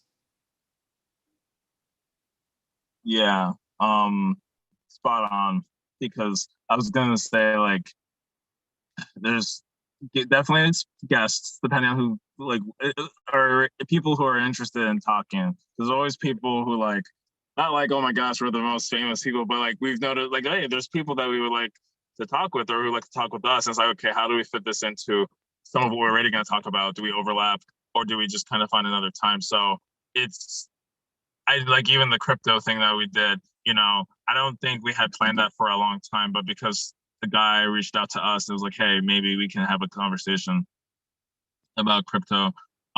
That's cool. I know when we had President Manny on, that was great. He had always been on our streams and the chats, and had, been interested in coming on at some point. So we ended up working well with our MLK episode. I know, to speak to Elle's point as well, we had the war on drugs. It was actually kind of a lot that we had, like 3 weeks of the war on drugs. Plus, we already knew we were going to have like a New Year's and Christmas-esque episode. So that was literally Christmas, New Year's, then like 3 weeks of the war on drugs as soon as January started. And then we were like, well, we might do something for MLK week, MLK Day, which I think we did end up doing that. So that was 4 weeks really in a row. It was 2 war on drugs, MLK, and the third one. And then February comes, and we know we're gonna do some Black history, which that was also a lot of fun. We didn't mention it before, but a lot of the Black history episodes, discovering modern figures making history as well as past ones, that was fun. So sometimes it kind of just fit in. We knew in the Valentine's Day we had an idea we might do something related to, love and relationships. So sometimes it kind of comes just by that. Other times we actually have had like a running list of just topics that were interesting since we started talking, like a whole Google sheet where it's like, or whatever you call it. Yeah, like, hey, let's just put topics in here. Some things we got you, some things we didn't. And as new things come up in the world, because things change very fast, like when it comes to news and politics, and sometimes it's like, hey, this might be interesting to talk about. So it's actually fun. I was about to joke that we have like a random name generator at the end of each episode once we finish. But like it's it's not random. But sometimes we were like, what do we do? What do we talk about? We'll text each other through the week, whatever it is that works. Sometimes we feel like being a little spontaneous. Sometimes we end up being really prepared. It's always fun though to kind of think about what other thing to talk about that would be interesting for people. Interesting for us to talk about things that we want to learn more about because we get to do a little research and hear other people's thoughts. So yeah, no one clear, easy answer, but looking back at the history of everything we have talked about, I'm actually pretty impressed for everything that we've done and all the guests that we've had on. It's been actually pretty tremendous.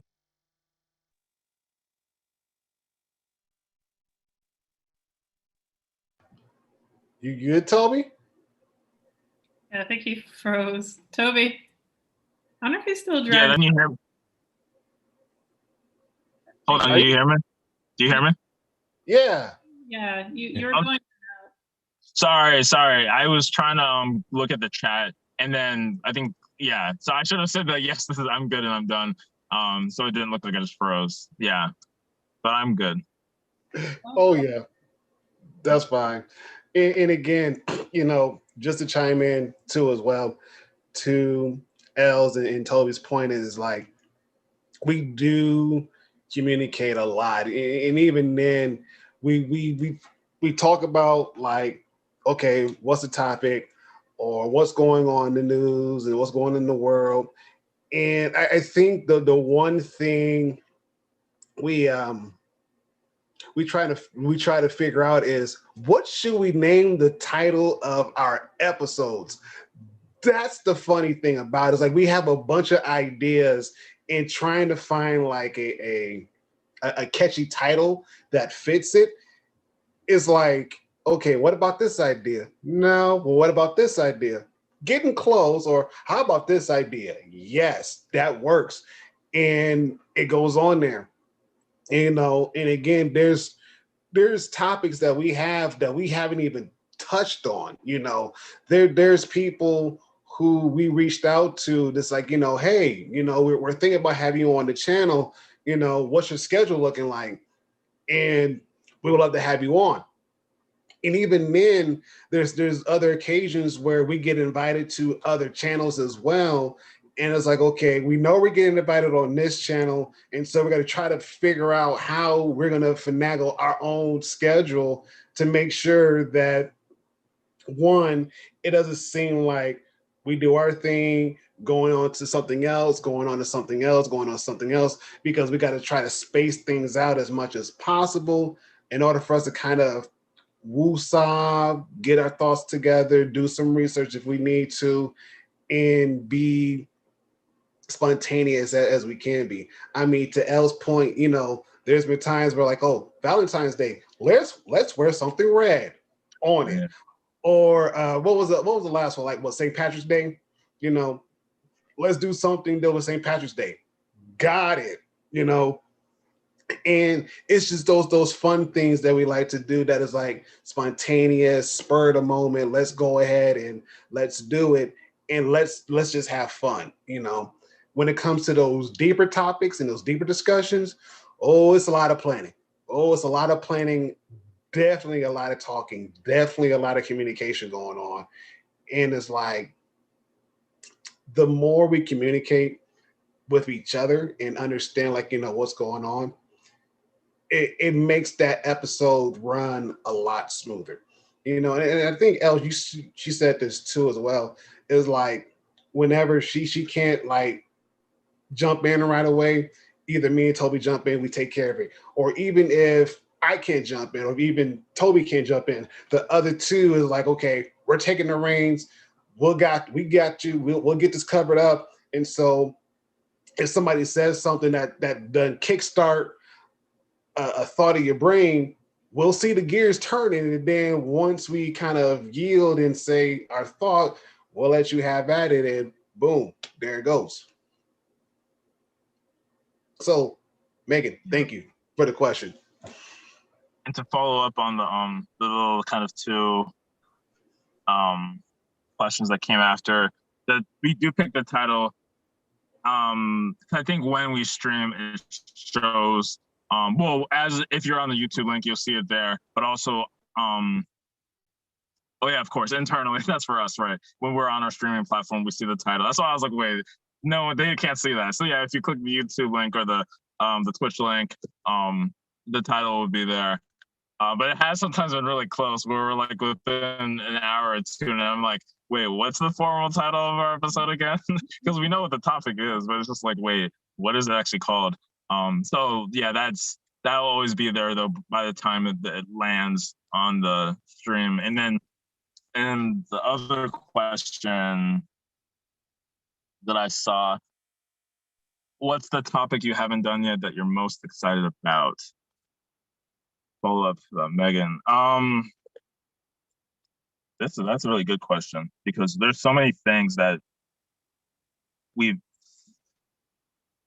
had interest in doing, and some of those I would have actually said some of them, but we've already covered them as of the last few weeks. Like I was gonna say, I was really looking forward to diversity in STEM and tech, because highly biased, I am, in the computer software field, and I always was involved in diversity initiatives in STEM and computing. But it's hard to say what is next, because there's like a whole lot of things that we still have to sort through, and I'm not 100% sure. Some interesting ones, like these are like definitely much heavier and more researchy, but the school to prison pipeline, not anywhere near ready to talk about something like that right now, but that would be a big one for sure, to talk about, like, hey, here's how society has kind of just failed and people end up in prison or dead or something else instead of like on a good path line. And looking at the numbers of that and how certain communities have it's just been rough. Also immigration, because we don't talk about immigration much. And it would be interesting to look at it from kind of like, hey, not to put any other group down, because the Latinx, Latino community has their advocacy, but it would be interesting to look at some of the Caribbean countries and African countries that have also gotten caught up with these immigration policies, like Trump banning like Bahamas and Haitians and other people from coming to the country for relief, which is kind of, but anyway, we don't need to go into all that right now. But I think that would be interesting to talk about some of these topics that haven't been exactly addressed from this perspective that much.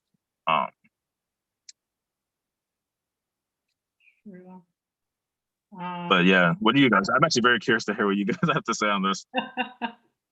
For me, it's like polyamory, because we know some people in MCOY who are polyamorous.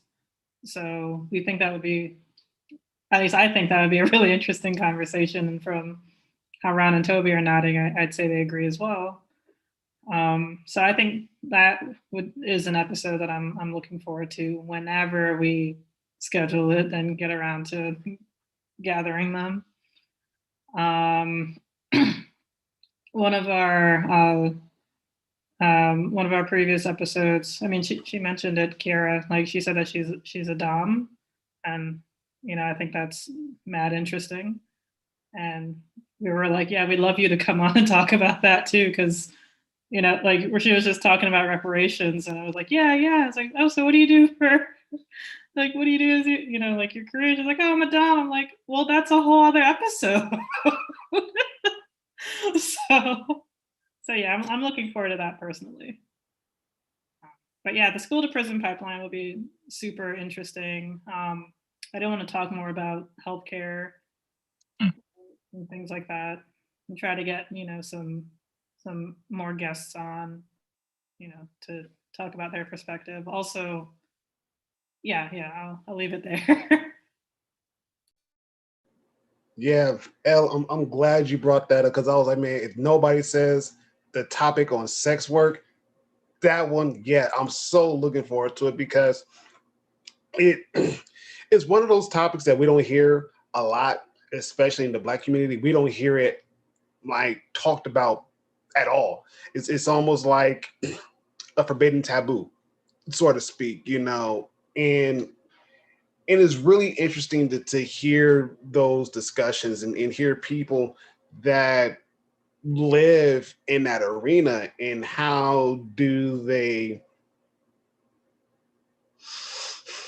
live with it, you know, and how do they interact with other individuals who know or who do not know what they do, you know? And again, like Kiara was like, you know, oh, now I'm like, what? It was like, wait a minute, that's not true. No, that can't be true. It's like, oh yeah. I'm like, oh, we got to talk about that one. That one for sure. Oh yeah, we got to talk about that one.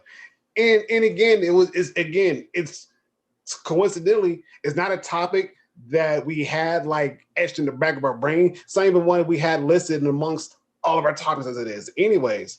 But it was just like, oh wow, we got to talk about that one. I think the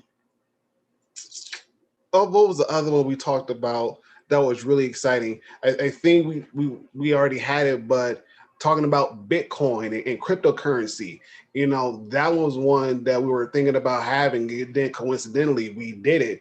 But it's one of those topics where it's like we don't know a whole lot about it, but it's exciting to hear about. It's exciting to hear those people that are doing those type of investments and what they're doing and how they're making their living out of, you know. I mean, shout out to Joe. I mean, the man basically said that if he wanted to retire, like as of right now, he could and be good and be straight. It was like mind blowing, like, wow. Yeah.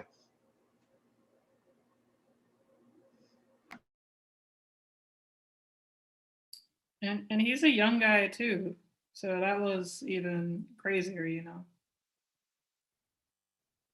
No, he definitely convinced me to, you know, try to do the whole Bitcoin thing because, like, why the hell not?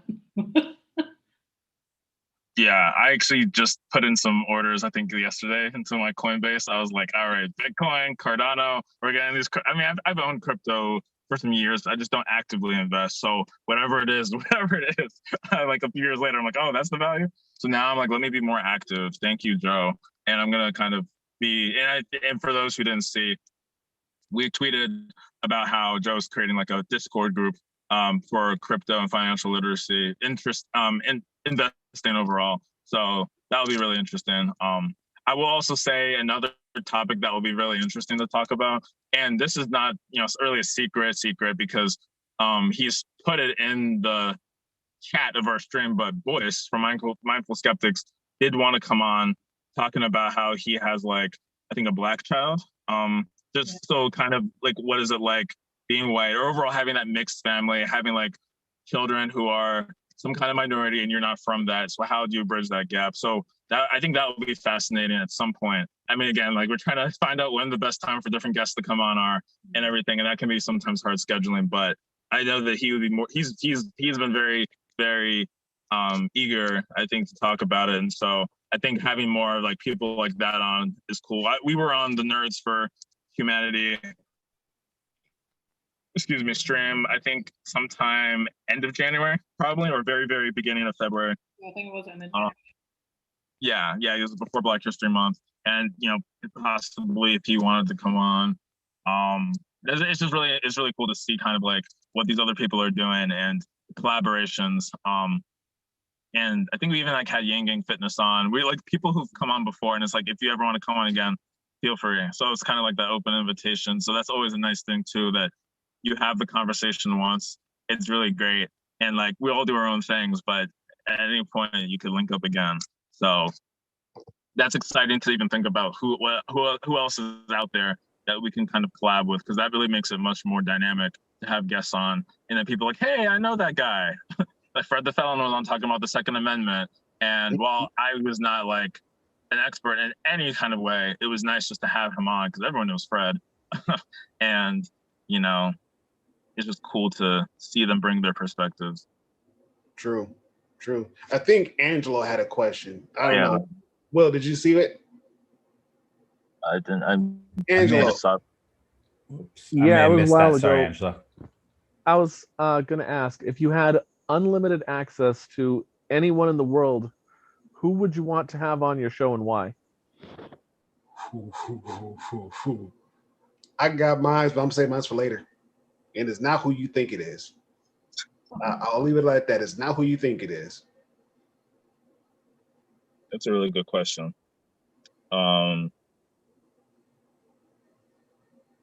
Shoot. You need some time to think, Toby?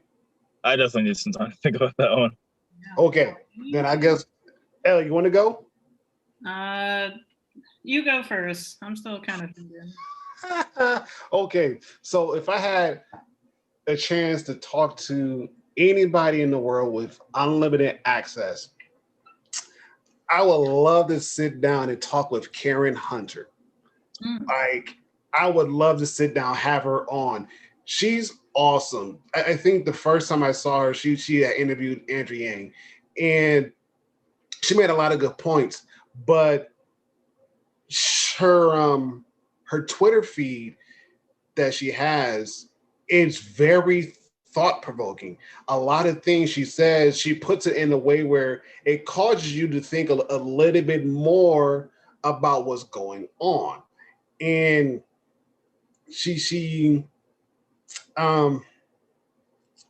makes it relatable. You know, the one thing that she mentioned was, you know, is as 18-year-olds, as they get ready to graduate high school, she said that she felt as though that at the minimum, you know, they should serve, like any 18-year-old once they graduate high school, at the minimum, they should serve 5 years in the military, you know, just so they can have that discipline, that training, and be able to kind of have more so respect, because she noticed that the current generation that is coming up, that's what they're lacking. They're lacking in respect. They're lacking in that thinking skills, the critical thinking skills.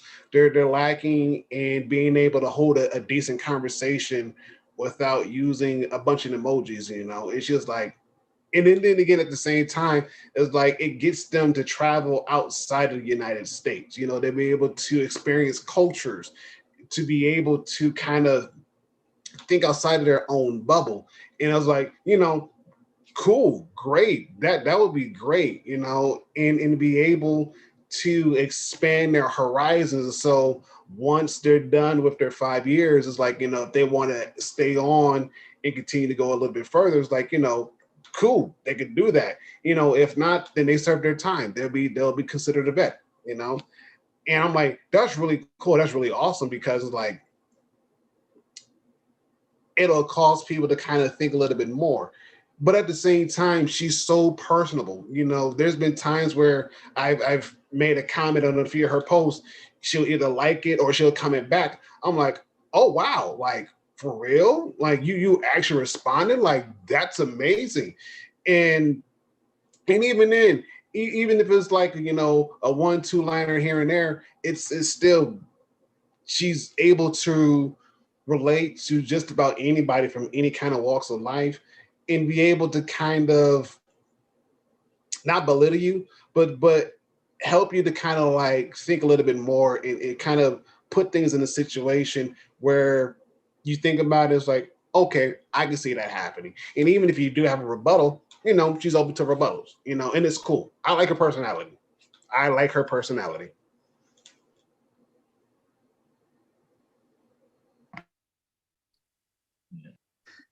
That is awesome. Definitely not what I was expecting. Hey, I gave you the disclaimer. That's true. Did you come up All with- right, so do you want to go, Toby or Al?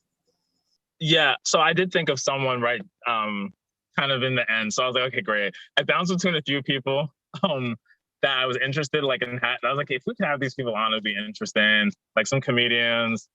But actually, the person who I think would be the most fascinating to talk to would be Daryl Davis. And if you haven't seen his, I think he had a tech talk, but the video that really got me was this Google. I have to find the link for it. But Daryl Davis basically talked to a KKK member. He's a black man, talked to the KKK some decades ago. And, you know, it was very tense at first. It was literally, there was a guy there with like a gun, like a bodyguard for this grand wizard. And like Daryl had his own person who was like a Black woman who I guess was his secretary, and it was very tense, but then they ended up having really good conversations. They kept talking and talking. And eventually, the guy quit. He was like, I've talked to someone and I realized what, you've painted Black people as in this organization is not really the truth. And I think at some point there was some dozens, if not even 100 plus KKK members that gave up their robes permanently just from having conversations with Daryl. And I think that is like just so fascinating to see that, because that's not at all that's not really the kind of politics we see in many cases. And I'm not saying that everyone needs to go ahead and like find their local KKK or neo-Nazi or alt-right, whatever, but it still is like, whoa, you can have a space like that where you can actually kind of talk and try to like get to the bottom of why do you think the way that you do. I know it's kind of controversial, and I'm not gonna get too much into the debate of like, should people be allowed to have Ben Shapiro at their campus or Tucker, whatever. Like, I don't really follow a lot of these people like that. But sometimes I wonder, like, what is the worst that could happen sometimes from seeing a conversation between these very opposed sides? As long as it's like an actual, like, real conversation that's gonna go somewhere and not just being used as propaganda, I guess. But anyway, Daryl Davis would be fascinating to talk to.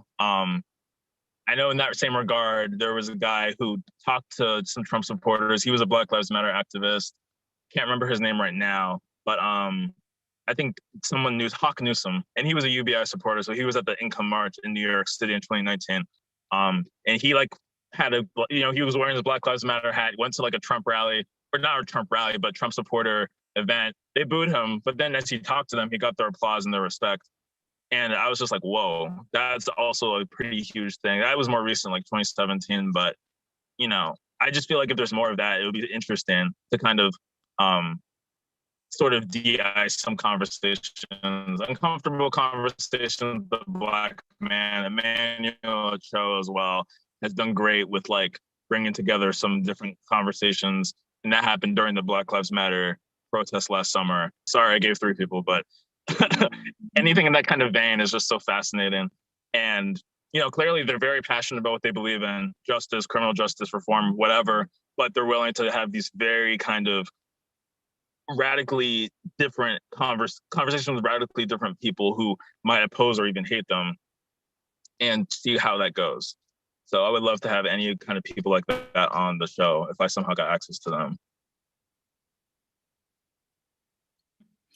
So Toby, I kind of appreciate the fact that you said 3 people, because I've been like bouncing between 3 people too. I'm gonna try to make mine as quick as possible. The first person that came to mind was the comedian Nicole Byer. She's the host of Nailed It on Netflix. She's also a stand-up comedian and does a couple of acting gigs.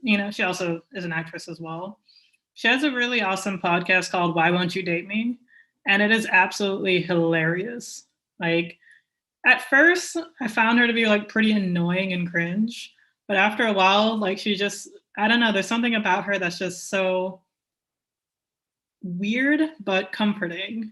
And the guests that she has on, are sometimes also comedians. They're like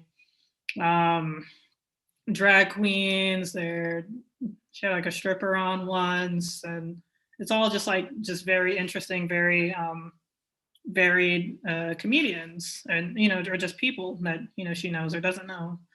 And the conversations are just so much fun. Like, she seems like she'd be a really, really awesome person to just talk to.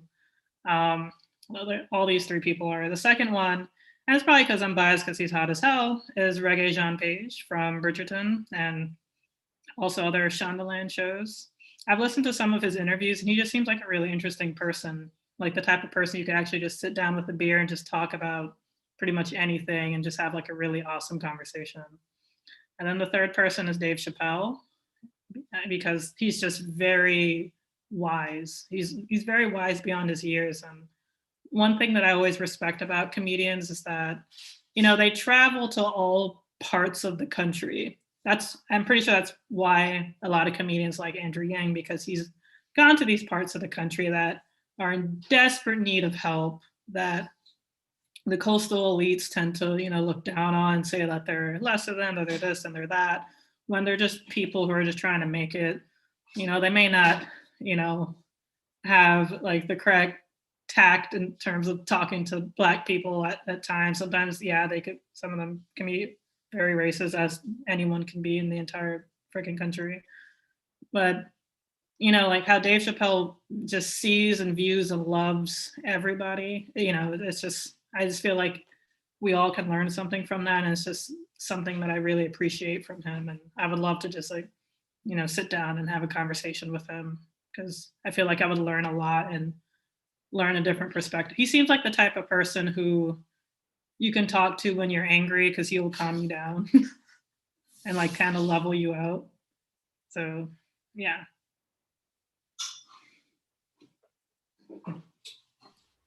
A lot of really awesome answers there. And that was a really great question as well.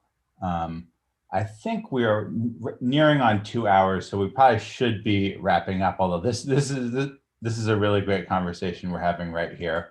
But I think since we should be wrapping up, I just wanted to give all you folks at MCOY a chance to do any sort of shout outs or plugs or anything like that.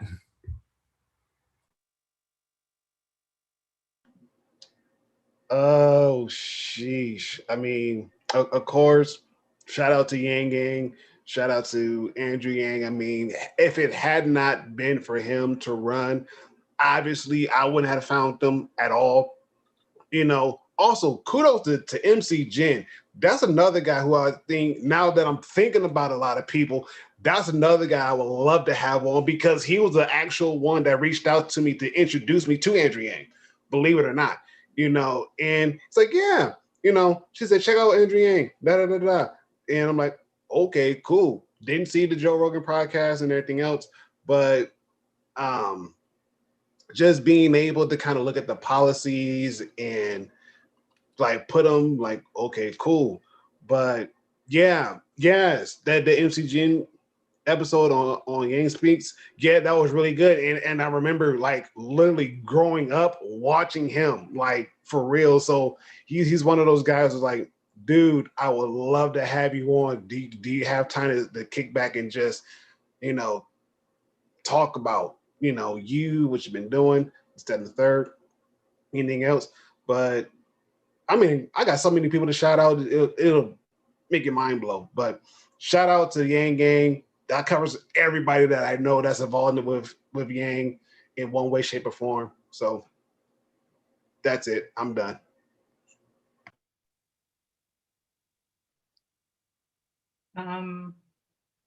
Yeah, just make sure that you guys, follow us on Twitter, the MCOY org Twitter, all of our Twitter accounts, follow us if you find us on Instagram or whatever. Make sure you, like and subscribe to the MCOY channel, and also, follow us on Twitch as well, the MCOY channel on Twitch. And well, we have Periscope, which is technically like live streaming on Twitter. So if you follow the Twitter MCOY, then that will be the third streaming service that we have. So yeah, make sure that you follow us, like, subscribe, share it with your friends, your family. I actually did have a question for you guys, if you don't mind. Sure. So Ask away. sure. What has been like your favorite episode, or what episode that we may have spoken about or mentioned sounded the most interesting to you, or some of the most? Ooh, I like the way how you think, El. Good question. Thank you. That's really good.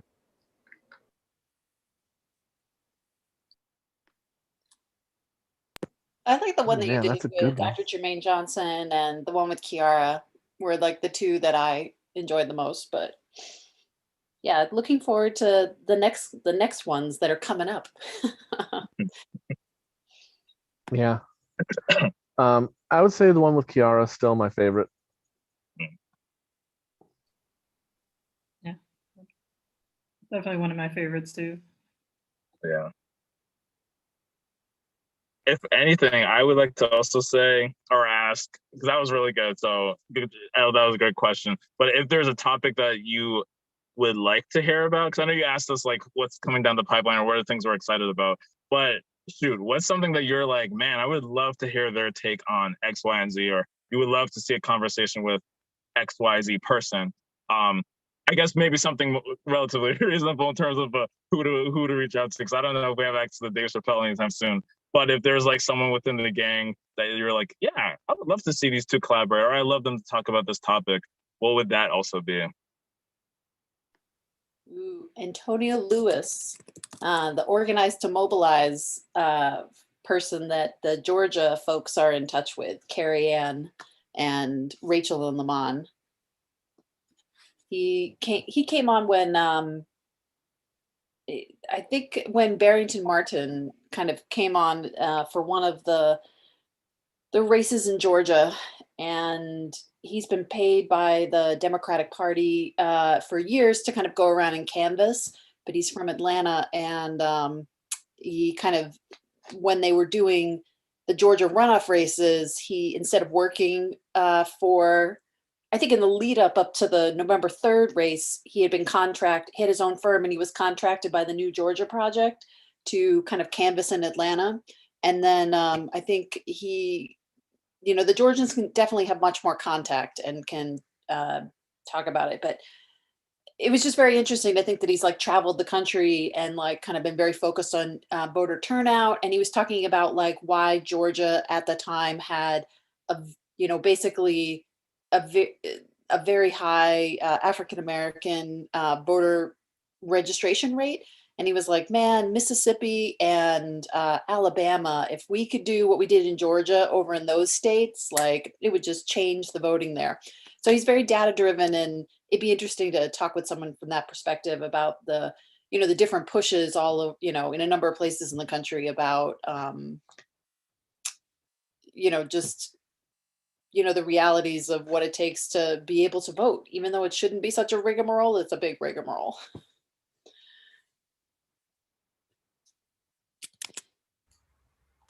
Awesome.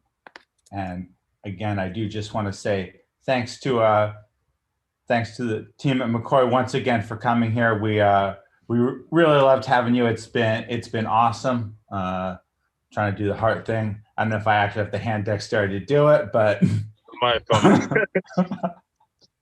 It's all good. Problem with having awkward people moderating. But thank you so much. You could do the Korean one. Oh, I like that. Yeah. Oh yeah, that's nice. Oh wait, what was that? Sorry, I wasn't.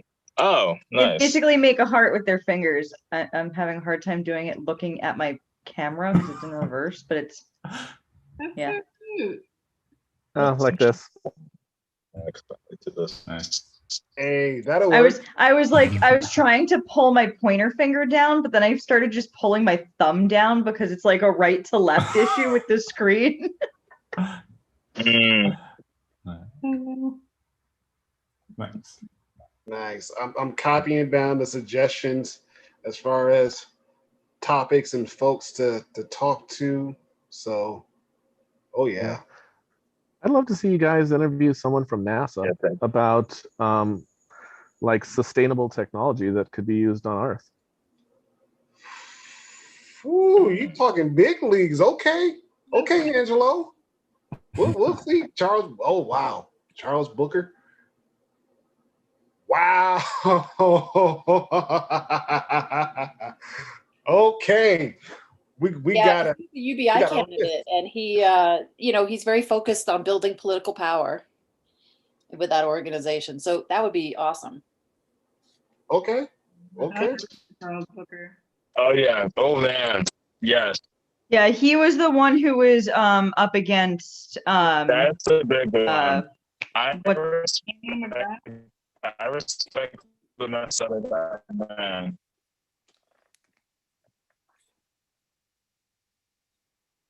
he's the one that Income Movement endorsed in that race. Yeah. I think And we had a number of Yang Gang folks that were working on his campaign too.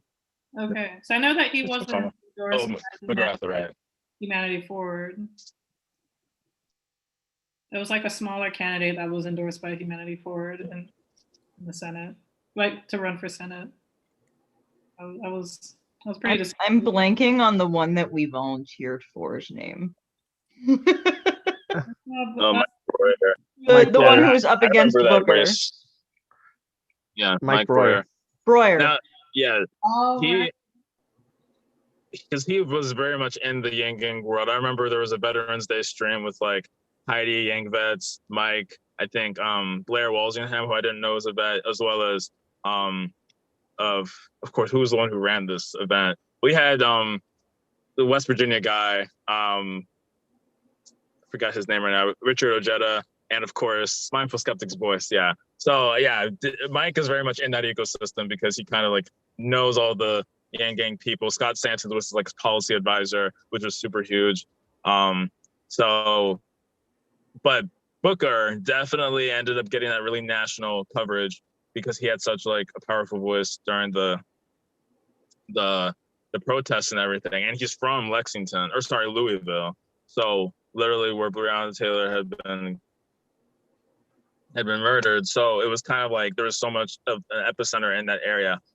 He would be fascinating to talk to because, you know, the whole hood to the holler is literally inner city to the mountains, to the countryside.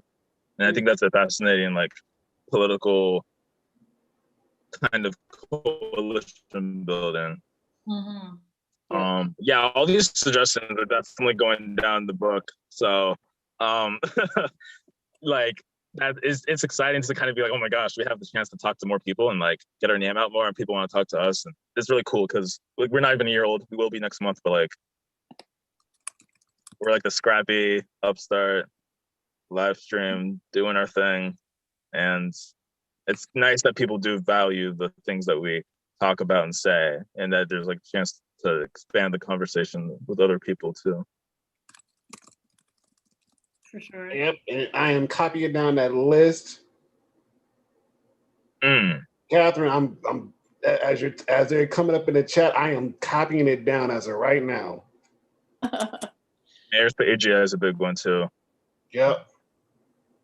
True, Angela, yeah. Oh man.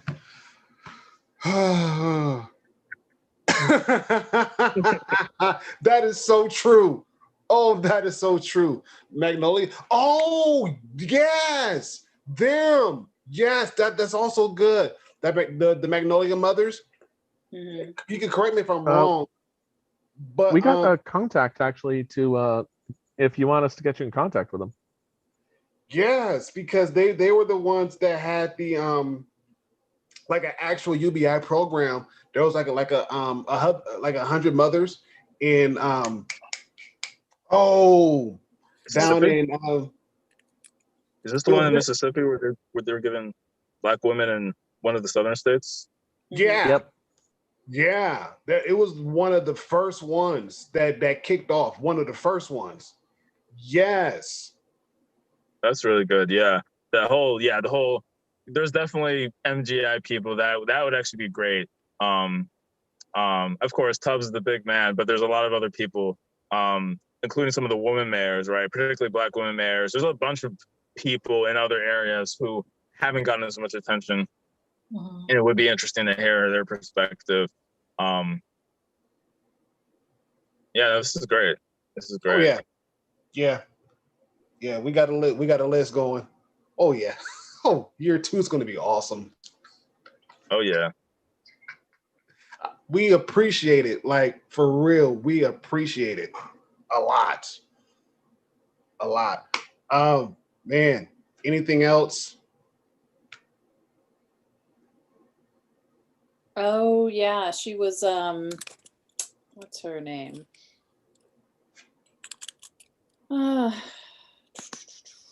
Just give her a second. She's got a tab that's open with the info right in front of her. What is that?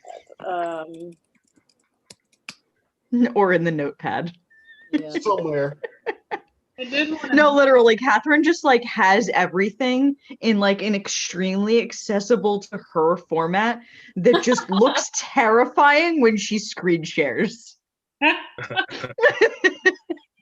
Because it's literally like she has more tabs than I do, and I didn't think that was possible because my computer, my gaming computer, has shut down on me from how many tabs I've had open. Oh, man. Yeah. Her and Yenny run their computers like a server. It's pretty interesting to see when you actually see it. Sounds like me too. Oh man. Elle, were you gonna say something? Yeah, I was gonna say that Yanni, since you're running for was it District 5? Yeah, city council. Yeah, for city council, if you ever want to come on our show, just Yeah. talk about your Yeah, I would love to. I was talking to Toby, and I might have mentioned it to Ron. I'm not sure about it earlier, like in February, the end of the month.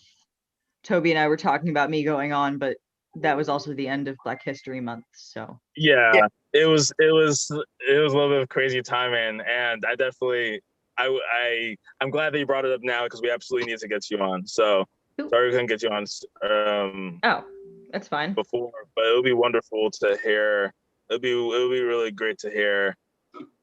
Obviously, I've seen you on the Mass Humanity First stuff, but I think it would be nice just to kind of have a conversation. And I'm in Massachusetts, so I'm like, oh yeah, Worcester's that place. It's like 45 minutes from me. Which speaking So of, you're gonna canvas my for life's me, been a little right? bit hectic.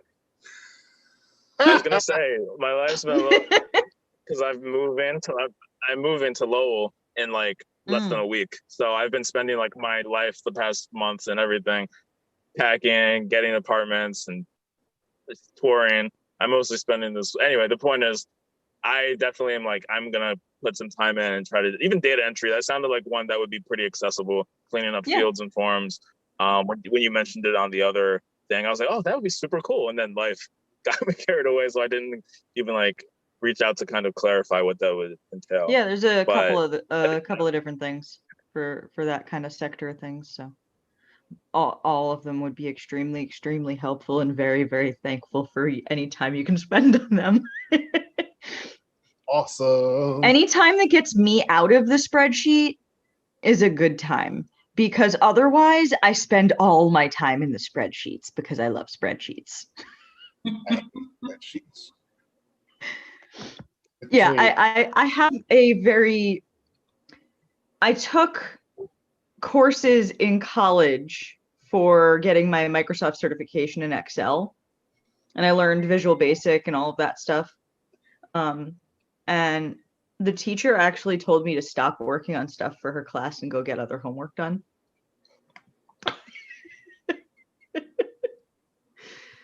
It was just an elective. It was like a 1-point elective that was 3 weeks long. So she was like, "What are you doing? You're spending so much time on this. Go do other work." It's kind of funny. Right. Alrighty. Oh, we're still live. Yeah, we're still live, but that's okay. Oh, yeah. This is all in the ether. Gotcha. So whoa, whoops, this is my first time here, so I'm not sure how to unlive us. Sorry about that. Should I do that now? I got you. It's fine. I got you. Well, all right. So, all right. Yeah, I got to. So, geez, again, thank you for having us. Again, as Toby, as Elle, as everybody else says, please follow us, Melanated Counselor Yang, on YouTube, on Twitter, and on Twitch. We're on those platforms. Feel free to like, subscribe, follow, notification bell, slam that like button, everything else. And of course, Humanity First Movement, thank you for having us on here. It's been a pleasure, even though we talked about 2.5 hours, but that's a different story. We won't get into that.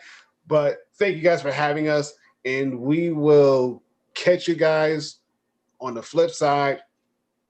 Peace. Thank you so much.